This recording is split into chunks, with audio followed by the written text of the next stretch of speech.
ஒரு 25 வருஷத்துக்கு முன்னால் மதுரையில் எங்கள் சபையில் ஒரு சகோதரி வந்து ஒவ்வொரு வாரமும் ஜெபிப்பாங்க, சத்தமாக ஜெபிப்பாங்க.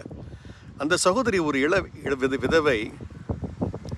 கணவனை இழந்த அந்த சகோதரிக்கு 2 மகன்கள். அதில் ஒரு பையன் திடீரென்று ஒரு விபத்தில் மரித்து விட்டான். சொல்ல முடியாத துக்கம்.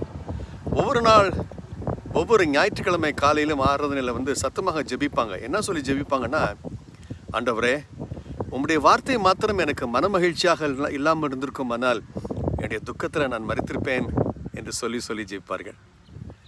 அந்த சகோதரி ஜெபத்தை என்னால் மறக்கவே முடியாது. ஆம், துக்கம் நம்மை அமிழ்த்தும் பொழுது,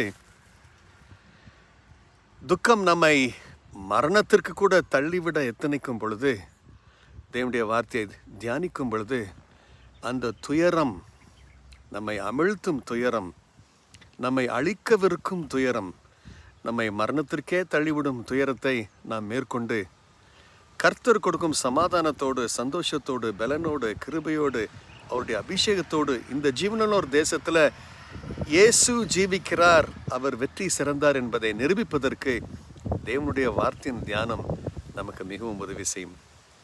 ஆம், அவருடைய வார்த்தை நம்முடைய மன கிலேசத்திற்கு மருந்து.